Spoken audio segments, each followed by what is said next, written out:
প্রিয় বন্ধুরা, সুপ্রভাত সবাইকে। কেমন আছো? আশা করছি যে যেখানে আছো সবাই খুব ভালোই আছো, আর আমরাও বেশ ভালো আছি। তো আবার একটি ঝলমল ব্লগ নিয়ে আমি চলে এলাম। আমি পূজা, তোমরা দেখছো সোনাই পূজা ক্রিয়েশন। এখন ঘড়িতে 5টা, আর এখন থেকে আজকের ব্লগটা স্টার্ট করছি। তো সকাল সকাল উঠলে কি হয় বলো তো, মনটা না অনেকটা ফ্রেশ হয়ে যায়। আর এই সকালের ওয়েদারটা গায়ে মাখতে আমার এত ভালো লাগে যে কি বলবো। সকালবেলায় না মাথাটা একটু ঝিমঝিম করে, আর কেমন জানি হয়, মানে একটু ক্লান্তি ক্লান্তি ভাব লাগে। তো সেই কারণেই ঘুম থেকে উঠেই আমি কিছুক্ষণ আগে একটু চুপচাপ বসে থাকি, তারপর কিন্তু আমি কাজে হাত দিই। তো এখানে দেখতে পাচ্ছ আমি বাইরের ওয়েদারটা একটু দেখছিলাম বসে চুপচাপ, আর তোমাদের সাথে একটু শেয়ার করে নিলাম। হাওয়া বইছে, বেশ ভালো লাগছিল। ঘরেই আসছিল বেশ, মানে জানালা দিয়ে।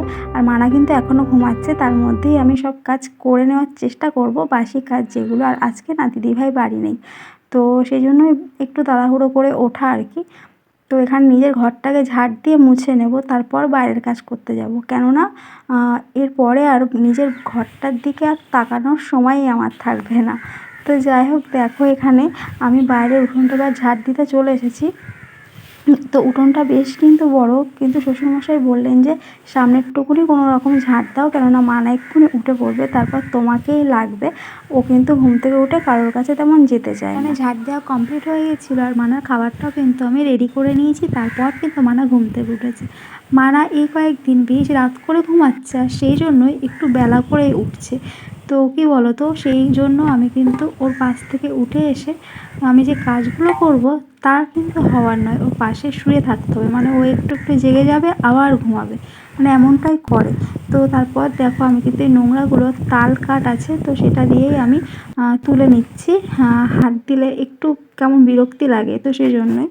আর এখানে তারপর এখানে ফল এনেছিল, একটু বেলার দিকে এই ক্লিপটা তুলেছিলাম তোমাদের দাদাভাই বাড়ি আসার পর।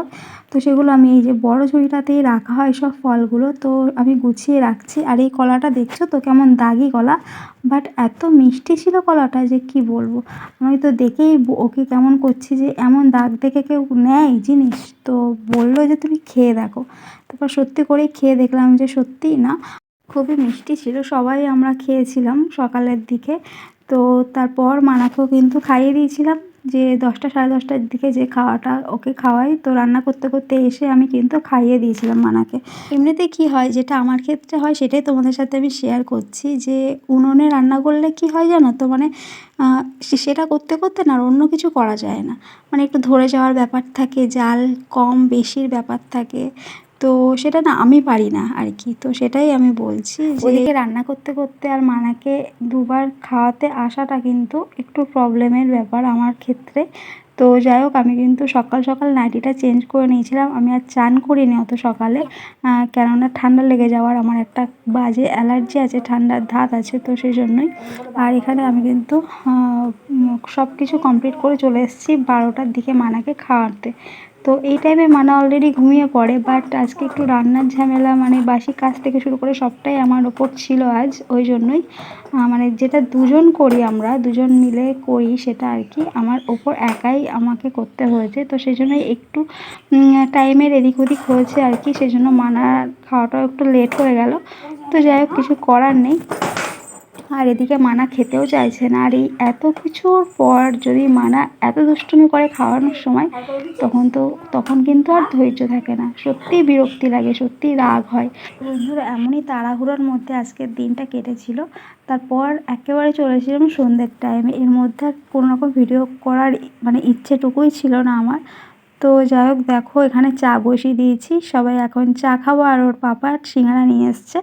আর রাতের মেনুতে ছিলাম একটু ঝাল ঝাল ডিমের ঝোল। তো আমরা যেহেতু এখন বাড়িতে 5জন আছি, আর মানাকে তো রাতে আমি ডিম দেবো না, সেই জন্যই 5টা ডিমই নিয়েছি। তো যা আর চায়ের ছেলে তো বাড়িতে নেই, ওরা মামা বাড়ি গেছে।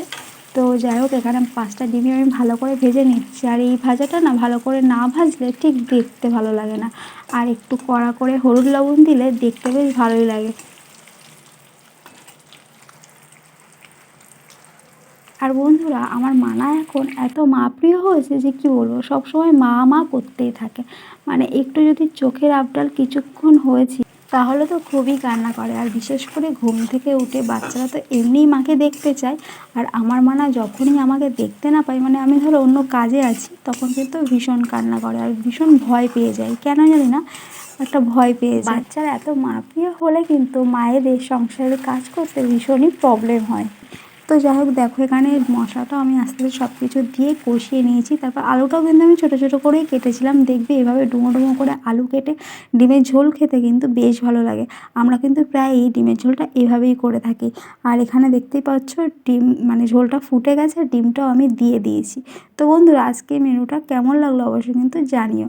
আর তোমরা কে কে এভাবে ডিমের ঝোল খেতে ভালোবাসো সেটাও কমেন্ট বক্সে জানিও, আমার ভীষণ ভালো লাগবে। এতক্ষণ পর্যন্ত স্কিপ না করে আমার ব্লগটি যারা দেখে গেছো তাদেরকে অনেক ভালোবাসা, অনেক অনেক ধন্যবাদ। এভাবেই আমার পাশে থেকে যেও। তো চলো আজকের ব্লগটা এখানে এন্ড করছি। যদি কিছু ভালো লেগে থাকে তাহলে ছোট্ট একটা সাবস্ক্রাইব করে আমার এই ছোট্ট পরিবারের মিষ্টি একজন সদস্য হয়ে যেও। আর তোমাদের করা একটা লাইক, একটা কমেন্ট কিন্তু আমাকে অনেক মোটিভেট করে পরের কোনো ব্লগ বানানোর জন্য। সো প্লিজ একটা ছোট্ট কমেন্ট করে দিও, ছোট্ট একটা লাইক করে দিও। আজকের মতো এই পর্যন্তই থাক, দেখা হচ্ছে নেক্সট কোনো ব্লগে। ততক্ষণে তোমরা খুব ভালো থেকো আর দেখতে থেকো সোনাই পূজা ক্রিয়েশন। তো চলো এখনকার মতো সবাইকে টাটা।